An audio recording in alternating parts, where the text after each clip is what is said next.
कर्म, एक ऐसा शब्द जो पीछा नहीं छोड़ता।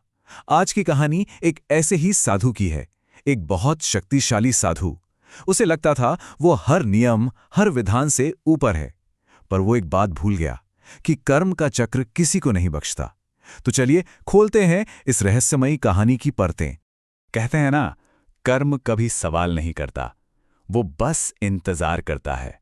और ये जो लाइन है कि जो आग कभी किसी और के लिए जलाई जाती है, वही आग एक दिन अपना हक मांगने लौटती है, ये इस कहानी का समझिए पूरा सार है। हमारे साधु के लिए ये सिर्फ कोई कहावत नहीं थी, ये एक ऐसी हकीकत बनने वाली थी जो उसकी रूह कंपा देगी। तो कहानी की शुरुआत होती है एक अंधेरी, डरावनी रात से। जगह है एक सुनसान शमशान घाट। यहाँ एक अघोरी साधु हैं, अपनी शक्तियों के नशे में चूर। वो एक बहुत ही शक्तिशाली अनुष्ठान कर रहे हैं और उन्हें पूरा यकीन है, घमंड है इस बात का कि वो किसी भी आत्मा को, किसी को भी अपने वश में कर सकते हैं। अधजली लकड़ियों के बीच वो बैठा है, बिना आवाज के मंत्र पढ़ रहा है। उसे लग रहा है कि वो अपनी शक्ति के शिखर पर है। उसे यकीन था कि कायनात की कोई भी ताकत उसकी इच्छा के आगे टिक नहीं सकती। हर मंत्र के साथ वो खुद को आत्माओं का स्वामी मान रहा था। लेकिन तभी कुछ ऐसा होता है जिसकी उसे उम्मीद नहीं थी। वो पवित्र आग, वो आग जिसे वो अपनी उंगलियों पर नचाता था, वो उठने से इनकार कर देती है। ये पहला संकेत था, एक चेतावनी, पर अपने घमंड में साधु ने इसे नजरअंदाज कर दिया। और फिर अचानक लौ पूरी तरह से बुझ जाती है। चारों तरफ एक अजीब सी डरावनी खामोशी छा जाती है और उसी अंधेरे में से एक स्त्री की आत्मा सामने आती है। एक पल के लिए तो साधु के चेहरे पर जीत की मुस्कान आ जाती है। उसे लगा बस काम हो गया, वो सफल हो गया। पर इसकी मुस्कान वहीं जम जाती है। ये जीत नहीं थी, ये तो उसके पतन की शुरुआत थी। उसे एहसास होता है कि ये वो आत्मा नहीं है जिसे उसने बुलाया था। और तभी एक और अनहोनी होती है। उसके गले में जो रुद्राक्ष की माला थी, उसका सुरक्षा कवच, उसका एक मन का टूटकर सीधा राख में जा गिरता है। मतलब उसका सुरक्षा कवच टूट चुका था।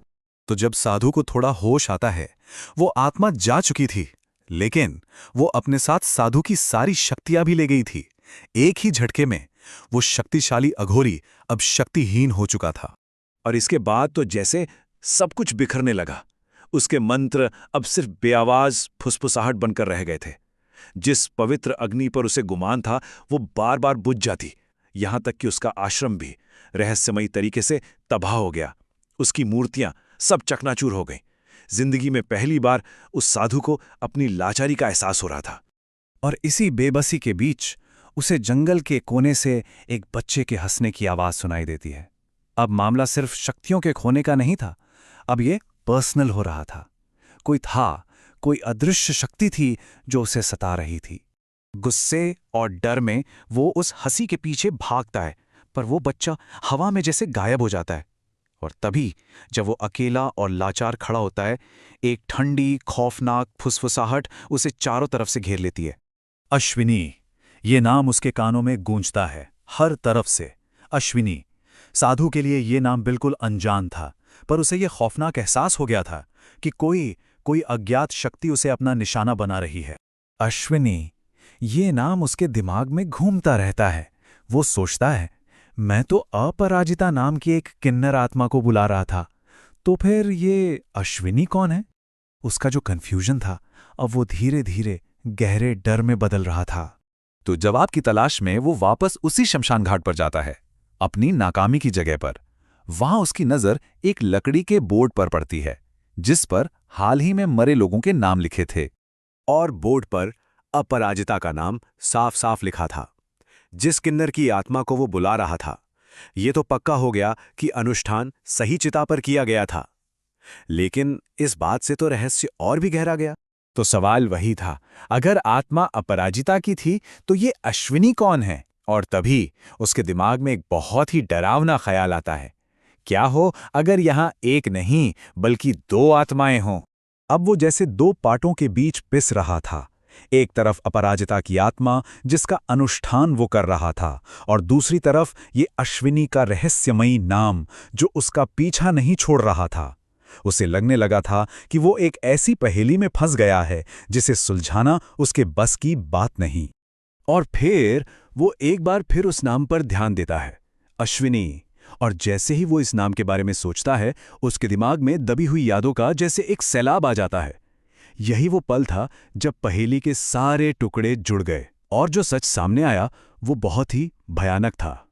उसे सब याद आ गया, सालों पहले की बात। अश्विनी एक किन्नर थी जिसे सब प्यार करते थे। उसे डायन बता दिया गया था। क्यों?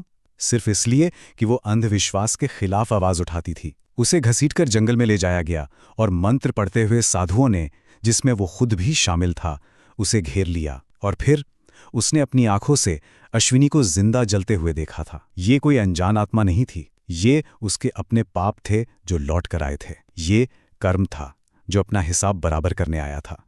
और इस भयानक सच के सामने आते ही उसे एक और आखिरी बात का एहसास हुआ कि अब बचने का कोई रास्ता नहीं है।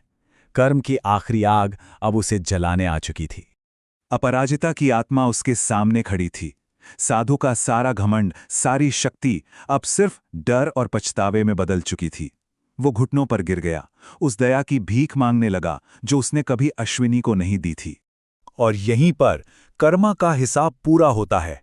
साधु बिल्कुल बेबस था।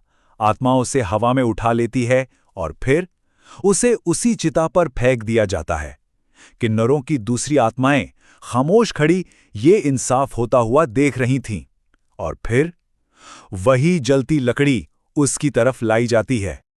उसकी आखिरी चीखें गूंजती हैं और अश्विनी की चीखों की याद में मिल जाती हैं। उसका अंजाम उसके किए हुए पाप की एक एक तस्वीर था। पर कहानी यहां खत्म नहीं होती। किन्नर का एक श्राप हवा में गूंजता है। इस किन्नर का श्राप इस गांव को निगल जाएगा, सब कुछ नष्ट हो जाएगा। ये भविष्यवाणी एक डरावना सवाल छोड़ जाती है कि साधु की मौत अंत नहीं थी, बल्कि हिसाब की बस शुरुआत थी। ये सोचने पर मजबूर करती है कि क्या एक इंसान के कर्मों का फल पूरे गांव को भुगतना पड़ सकता है? कर्म का चक्र आखिर कितना बड़ा होता है?